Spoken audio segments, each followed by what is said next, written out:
ನಿಮ್ಮ ಪ್ರಕಾರ big boss ನಲ್ಲಿ ಯಾರು ವಿನ್ನರ್ ಆಗಬಹುದು? ಗಿಲ್ಲಿ ಆದ್ರೆ ನಂಗೆ ಖುಷಿ ಆಗತ್ತೆ ಸರ್. ಅಲ್ಲ, ಆದ್ರೆ ನಿಮ್ಗೆ ಖುಷಿ ಆಗತ್ತೆ, ಆಗಬಹುದು. ಆಗ್ಬೋದು, ಗಿಲ್ಲಿ ಆಗ್ಬೋದು. ಅವರ ಪ್ರತಿಸ್ಪರ್ಧಿ ಅಂದ್ರೆ ಸೆಕೆಂಡ್ ಒನ್ ಅಶ್ವಿನಿ ಗೌಡ ಅವರು ಒಳ್ಳೆ ರೀತಿನಲ್ಲೇ ಇದ್ದಿದ್ರೆ ಪ್ರತಿಸ್ಪರ್ಧಿ ಆಗ್ಬೋದಾಗಿತ್ತು. ಬಟ್ ಅವ್ರು ಹೋಗ್ತಿರೋ ದಾರಿ ಸರಿ ಮಾಡ್ಕೊಂಡ್ರೆ ಈಗಲೂ ಅವಕಾಶ ಇದೆ.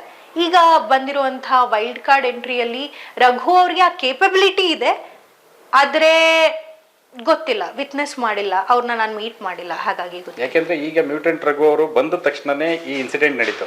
ಒಂದು ಏಕವಚನ ಬಳಸಬಾರ್ದು ಅಂತೇಳಿ ಜಾಹ್ನವಿ ಮತ್ತೆ ಅವರು ತುಂಬಾ ಹರ್ಷ್ ಆಗಿ ಮಾತಾಡಿದ್ರು.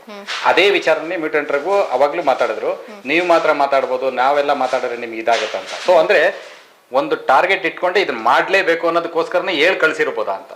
ಅವ್ರೇನು ಹೇಳಲ್ಲ ಸರ್, ನಿಮ್ಗೆ ಫ್ರೀಡಮ್ ಕೊಟ್ಬಿಡ್ತಾರೆ, ನೋಡ್ಕೊಂಡು ಬಂದಿದ್ದೀರಾ, ಅದ್ ಏನ್ ಮಾಡ್ತೀರೋ ಮಾಡಿ. ಒಂದು ವಾರ್ನಿಂಗ್ ಏನಂದ್ರೆ ಕೈ ಎತ್ತಂಗಿಲ್ಲ, ಕೆಲವೊಂದು ರೂಲ್ಸ್ ಅಂಡ್ ರೆಗ್ಯುಲೇಷನ್ಸ್ ಇರುತ್ತೆ, ಅದು ಫಾಲೋ ಮಾಡ್ಲೇಬೇಕಾಗತ್ತೆ. ಮನೆಯಲ್ಲಿ ಯಾವ ವಸ್ತು ಒಡೆದು ಹಾಕೋ ಆಗಿಲ್ಲ, ಫೈನ್ ಕಟ್ಟಿದ್ದಾರೆ ಅನ್ಸುತ್ತೆ, ಗೊತ್ತಿಲ್ಲ ಸರ್.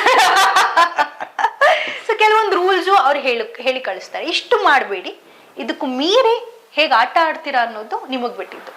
ಬಿಗ್ ಬಾಸ್ ಅನ್ನೋದು ಒಂದು ನರಕನ ಸ್ವರ್ಗನ? ಎರಡು.